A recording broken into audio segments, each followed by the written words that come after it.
Morning, friends. Welcome back to West Fork. It's a beautiful morning. A little bit chilly this morning.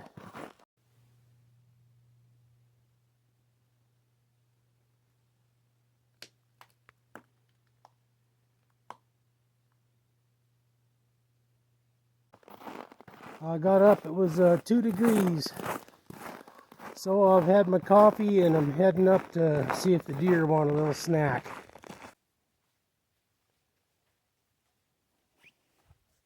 It was a cold night out here for them last night. Morning, you guys. Did you want a little breakfast?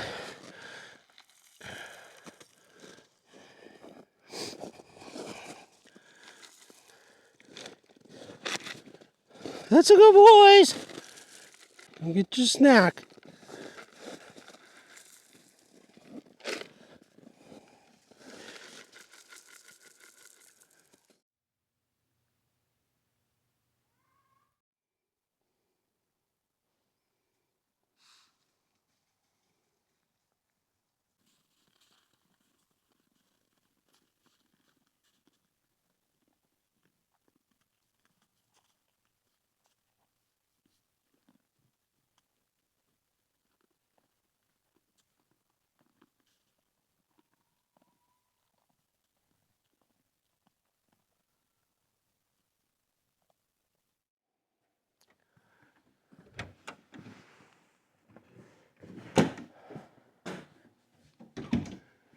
Ooh, it's a little chilly in here this morning.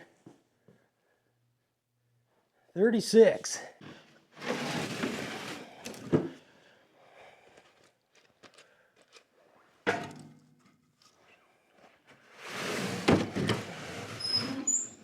This is the best way I've learned how to get this stove really heated up in a hurry. So I'll show it to you real quick. Get about 3 pieces of fat wood. First of all, I got these 2 logs in here. One on each side. And then I take a couple big pieces of kindling, maybe 3, and put those in the bottom. Just lay them there like a grate. Then I put some fat wood on top of those. Just let some air down there. Right in here is the airflow area. And they call that the dog house. Sometimes there's a little box there that protects the inlet for the draft. Anyway, I always make sure that's clean. Throw some fat wood in the bottom and torch it up.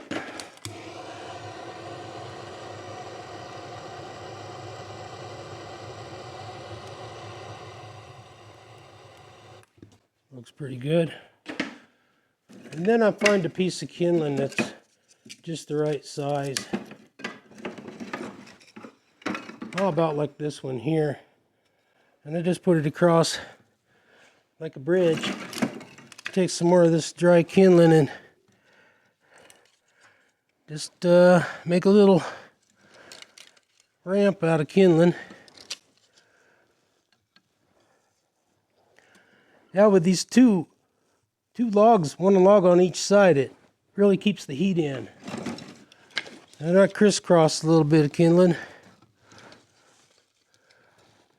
We have a lot of kindling around here. We've got to build a fire up here in the Broom Shop just about every morning. That's pretty good. And then I take these bigger pieces of wood. I always have a few of these splits. And I put these, and I constrict that a little bit. Just put those on each side. So all the heat has to go up the middle. Make sure there's a crack there. Send it right up the chimney. Get things heated up. Just send all that flame right up the flue. So what's going to happen here, we've got these 2 logs here. It's like a little burn chamber in there. Really, it keeps the heat going. Got lots of kindling. Got these 2 logs up here. And this cross piece is going to burn. And when it does, it's going to drop that kindling down, it's going to let everything settle down into the fire and create a coal bed. And this is the fastest way. I've timed it. I've tried the top down fire, and I better close the door here. Tried the top down fire, and this always gets the shop hot a lot faster. Thing's really ripping already.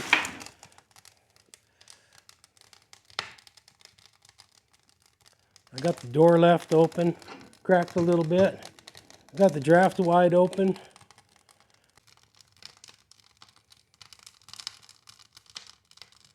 I'm gonna close the door. Oh yeah. Watch for that stick to bend in half and drop all the fuel down into the burn chamber.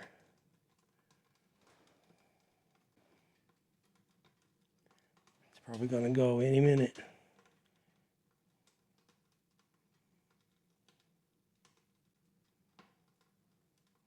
It's starting to bend.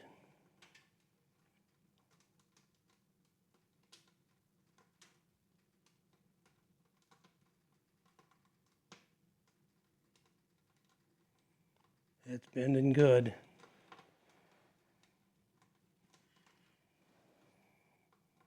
Here it goes. It's just gently lowering all that wood down in to the hot spot. There we go. We'll let that burn for a few minutes and I can add some wood crisscrossing across the top. Okay, I'm going to put in a few pieces.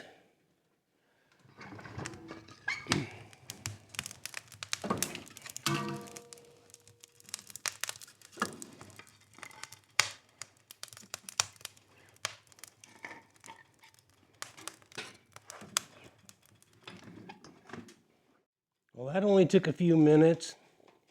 It'll probably take about an hour, and I don't come up here and work till it's over 60 because otherwise my bones get cold.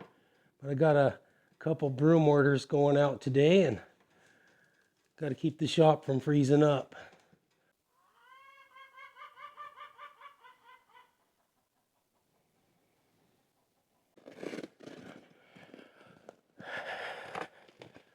Chicken buck.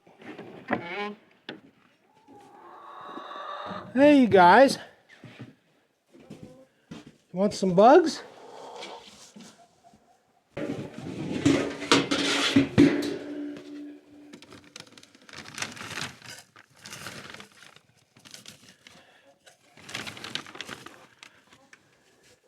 You guys want a few bugs?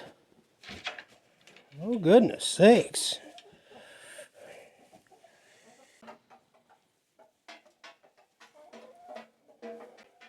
Not too bad.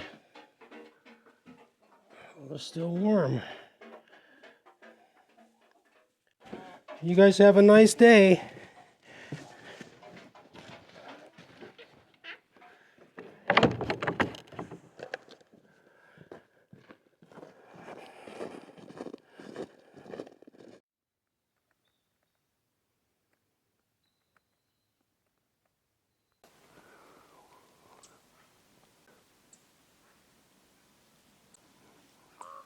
Got some buzzards. Got some eagles and magpies. Just up the creek ways. Something must have died up there. Well, friends, that ain't good.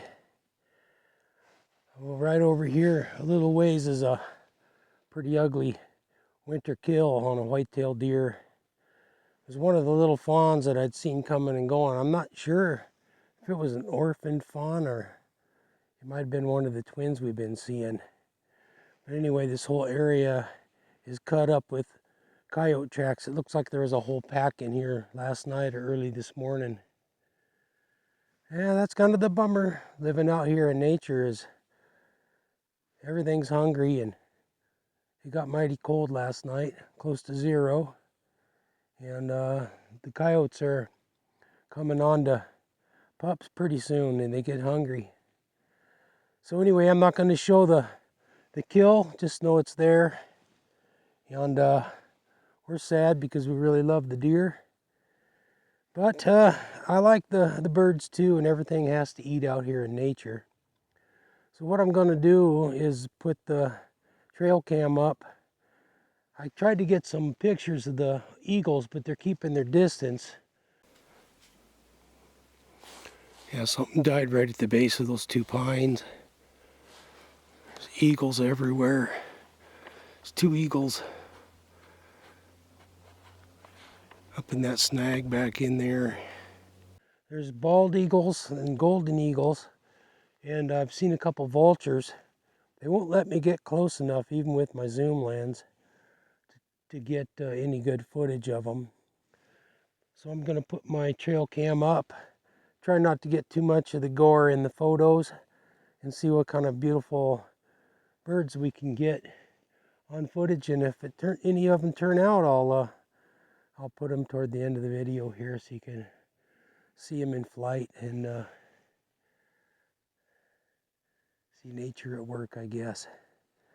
Anyway, kind of a bummer. Fire's got it nice and toasty up here in the broom shop now. 66 degrees. This is a broom I call the Shaker Authentic 1878. And I looked into some old Shaker museums, and I found out how they made these brooms back then. And I ordered the materials, and I make them just the same way. It has an oak handle, 100% broom corn sweep, real tinned wire to hold it together. And now I'm going to stitch it with authentic waxed linen twine. I'll give this broom 3 rows of stitching. Make sure it's nice and heavy duty.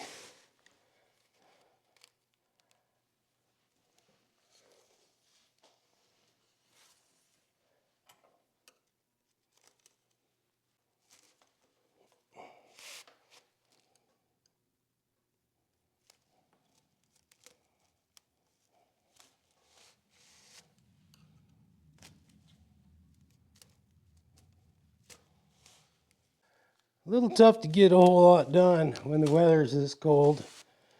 It's warmed up to 17 degrees. It probably won't get much over 20 today, and it takes a while to get the shop warmed up.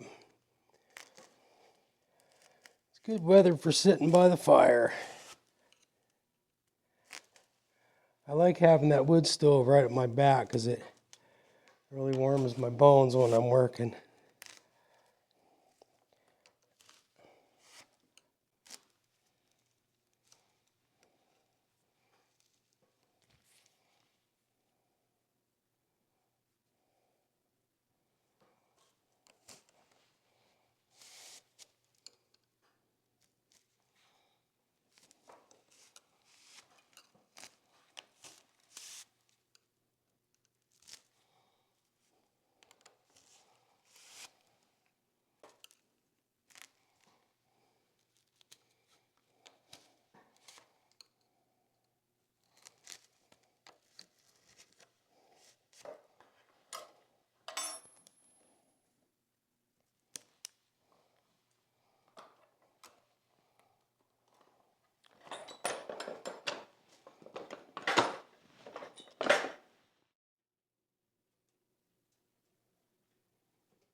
Well, there we go.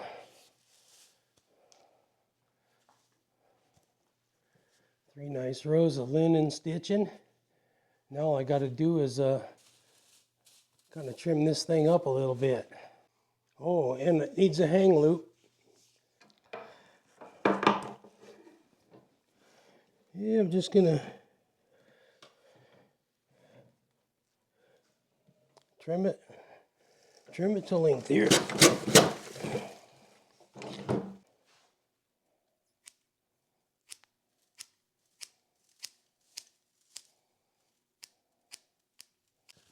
Yeah, and like a few old timers have told me, if you've done a good job making a broom, it should stand up on its own bristles. So we'll just make sure. Well, friends, I let that game cam sit over there, the trail cam, all day long today, and I only got a couple visitors, a couple little magpies. So I guess the eagles and the vultures probably ate their fill. Look who's here with us today. Tig, can you say hi? Would you like a biscuit?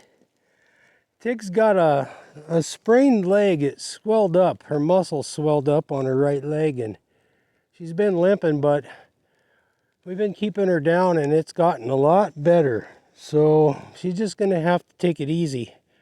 She likes to take off running. Anyway, she's been spending a lot of time laying around the house this winter. But I have a biscuit here for Tig. And this one is from Henry, who watches most of our videos and loves Tig a lot more than he loves me. But, you know, Tig is the star of the show. And this biscuit's from Henry. Now, can you hold it? I hope you're doing well, Henry. This is for Tig, a biscuit. Okay. Okay, what a good dog. Tig learned to flip biscuits when she was a puppy. I would put a little slice of hot dog on her nose. She wanted that thing so bad, but if it fell on the floor, I would snatch it up and I wouldn't let her take it. So after she mastered the hot dog, we learned to do it with biscuits. And she's such a good dog. She's a very precious puppy. The most loyal dog, I tell you what. And I have another biscuit. This was in a comment, a request to give Tig a biscuit. This is a bona fide milk bone. This one is from Shane and Carrie, my good friends down south. How you doing? And this one's from Shane and Carrie. Can you flip this one off your nose? Can you flap your ears? Flap your ears?